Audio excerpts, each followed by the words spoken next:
Assalamualaikum warahmatullahi wabarakatuh. Salam rahayu, salam sehat, salam semangat. Semoga sobat-sobat bedek selalu dalam keadaan sehat walafiat, rezekinya selalu lancar, selalu berbahagia dan selalu tetap semangat. Terlebih lagi untuk para subscriber Kibledek Kantil dan para sobat bedek yang selalu mendukung channel Kibledek Kantil.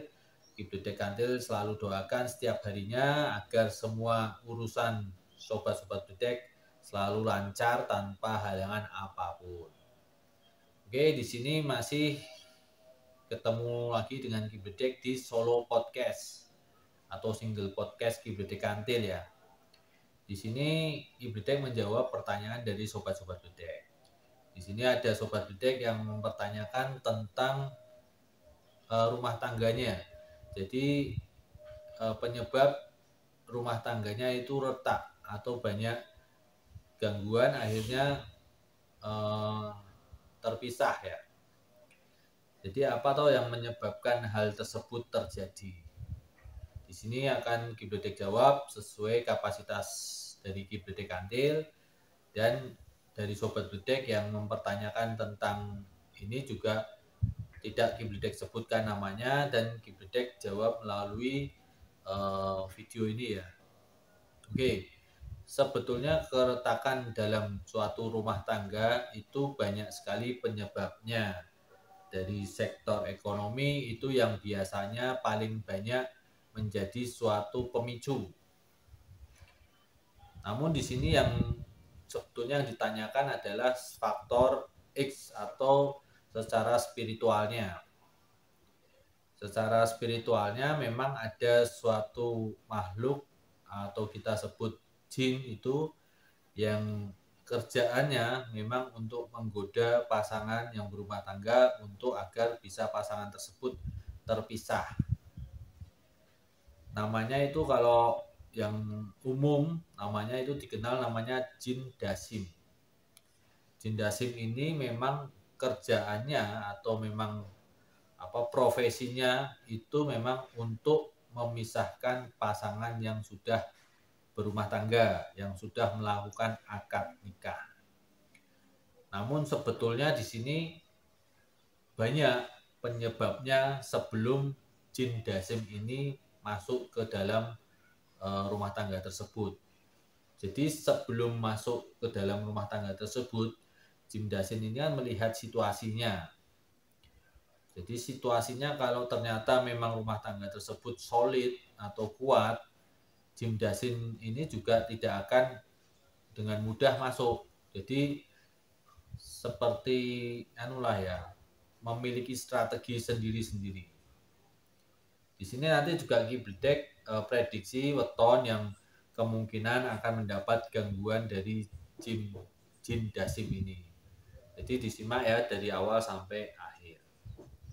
Oke, sebelum kita berumah tangga, kita biasanya PDKT atau pendekatan. Jadi banyak sekali macamnya. Jadi ada yang pendekatan melalui secara normal ya, pendekatan PDKT secara normal, tidak melakukan hal-hal yang bersifat gaib atau spiritual atau sesuatu yang tidak kasat mata. Jadi secara normal, kenalan secara normal, terus jadian secara normal karena memang antara suka dan suka, tidak ada indikasi untuk merekayasa. Kalau hal yang ini pernikahan yang terjadi karena ini, kemungkinan jin dasimnya itu masuk itu memang agak susah.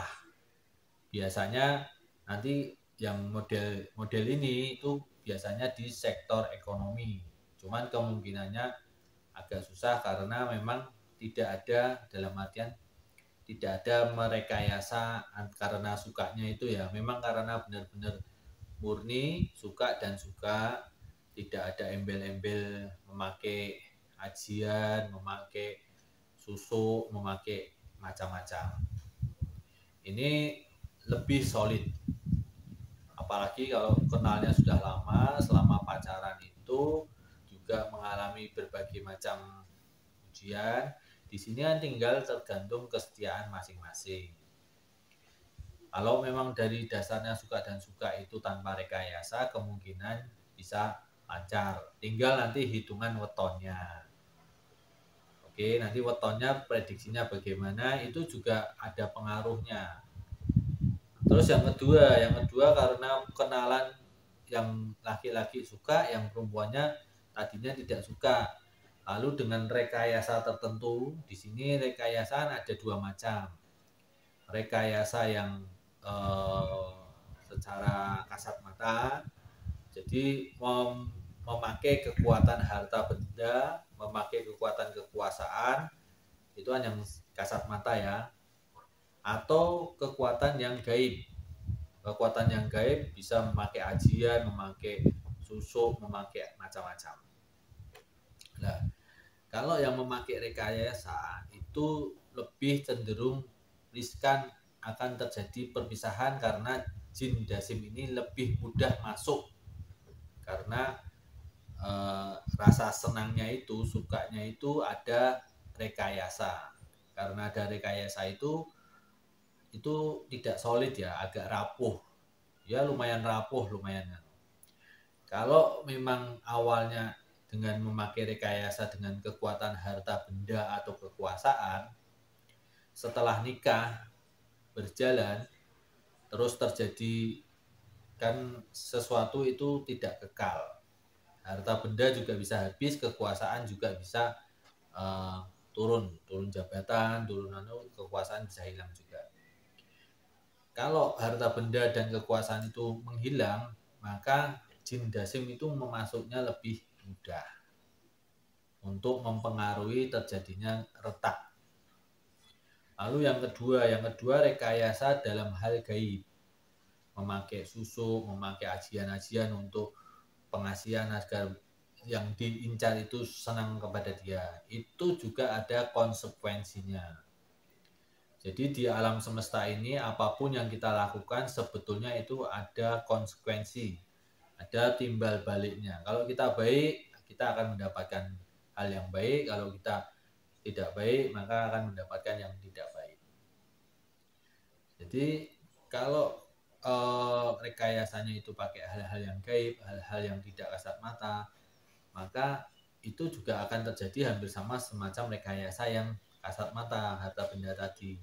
Kalau keampuhan atau pantangan itu terlanggar, maka ajian itu sudah tidak ampuh lagi, ataupun saat setelah menikah ternyata yang tadinya diincar itu yang sekarang menjadi istrinya ya atau suaminya, tergantung siapa yang merekayasa ya, itu ternyata tauhidnya semakin kuat, dia semakin suka membaca Al-Quran kalau yang muslim.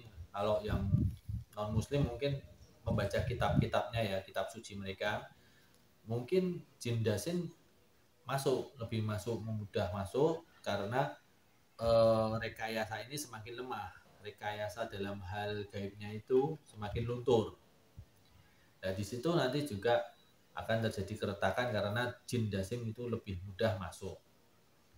Jadi pada dasarnya jin dasim itu akan mudah masuk kepada yang merekayasa lah, orang-orang yang merekayasa rasa suka, rasa senang, rasa cinta tersebut itu lebih mudah dimasukin jin dasim itu. Jadi saran Ki Bledek Kantil, kalau kalian mau mengincar seseorang ya udah usah memakai apa-apa, normal-normal aja, nggak usah pakai pengasihan, nggak usah menunjukkan harta benda atau kekuasaan dan sebagainya. Jadi nggak usah dipakai rekayasa. Kalau sana memang suka ya sukalah, kalau tidak ya tidak gitu. Itu insya Allah lebih solid. Ini belum ke perhitungan weton. Jadi di Jawa kan ada perhitungan weton.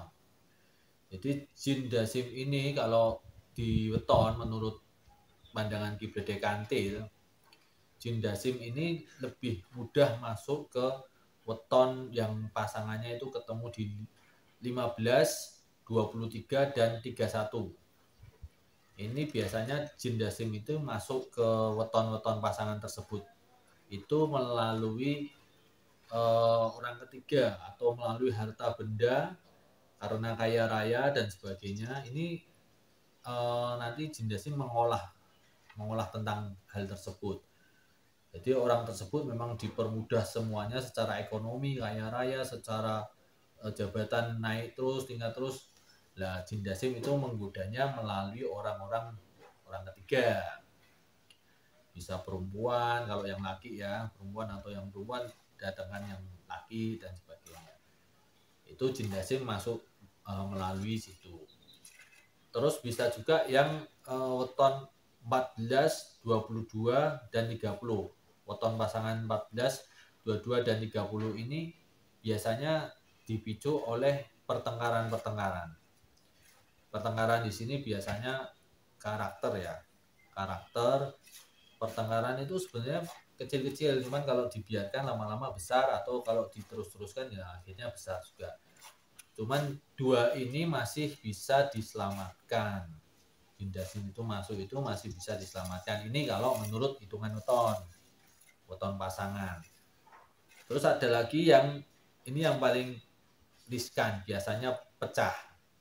Itu yang weton 17, 25 dan 33. Jadi weton 17, 25 dan 33 ini kalau sudah masuk jin dasim probabilitas pecahnya lebih besar. Kemungkinan 80% atau 70% pasti pecah atau pisah.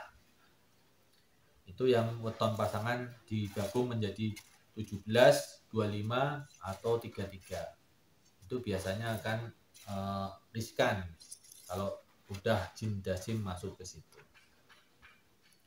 Oke sobat Ludek, jadi sebetulnya jin dasim itu masuk itu ada banyak faktor, bisa melalui faktor ekonomi ataupun faktor lainnya.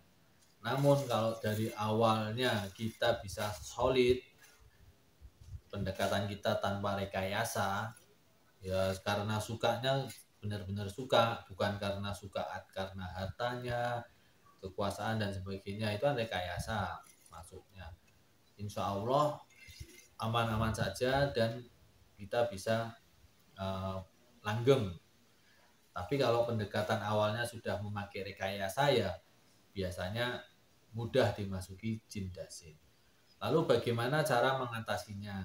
Ini kalau cara mengatasi jin dasim itu kalau menurut Kibledek, karena Kibledek Islam, berarti Kibledek harus memperkuat tauhid. Jadi di sini saran Kibledek aja memperkuat tauhid kita. Tauhid kita harus mengenal siapa Tuhan kita. Itu bisa nanti kita baru lebih memperkuat tauhid kita. Kalau kita tidak mengenal siapa Tuhan kita, tauhid kita pasti tidak akan bisa kuat. Terus memperbanyak bacaan-bacaan Al-Quran di rumah. Baca Al-Quran meskipun masih mampunya satu surat, ya baca satu surat sehari. Cuman kalau biasanya sholat di rumah itu kan juga udah membaca Al-Quran. Jadi perbanyak membaca Al-Quran itu juga bisa. Terus kalau mau melakukan apapun itu bacalah basmalah, bismillahirrahmanirrahim. Mau makan, mau apapun itu bacalah bismillahirrahmanirrahim. Terus bisa kalian lakukan seminggu sekali untuk mandi garam. Mandi garam itu untuk menetralisir tubuh kita dari hal-hal yang negatif. Juga untuk membuat fisik kita biar fit kembali. Kalau fisik kita itu lemah, lelah, itu biasanya mudah marah, mudah dimasukin pengaruh dari jin dasim tersebut. Terus yang terakhir itu bisa kalian sebar garam di sekeliling rumah. Baca Al-Fatihah 3 kali, Al-Anas 3 kali, Al-Falaq 3 kali, Al-Ikhlas 3 kali, Bismillahirrahmanirrahim. Bismillahirrahmanirrahim. La haula wala quwata illa billahil aliyil azim. Terus sebar. Insya Allah pengaruh dari jin dasim itu lama-lama akan hilang. Dan kalau di rumah ada patung, ada lukisan-lukisan benda-benda hidup, itu kalau masih ada pengaruh jin dasim lebih baik patung dan disingkirkan dulu. Oke, ini adalah penjelasan dari Ki Bledek Kantil. Semoga bisa menjawab dari pertanyaan Sobat Bledek yang tanya tentang penyebab keretakan rumah tangga. Jadi intinya harus introspeksi diri ya, introspeksi diri. Oke, wassalamualaikum warahmatullahi wabarakatuh. Salam rahayu, salam sehat, salam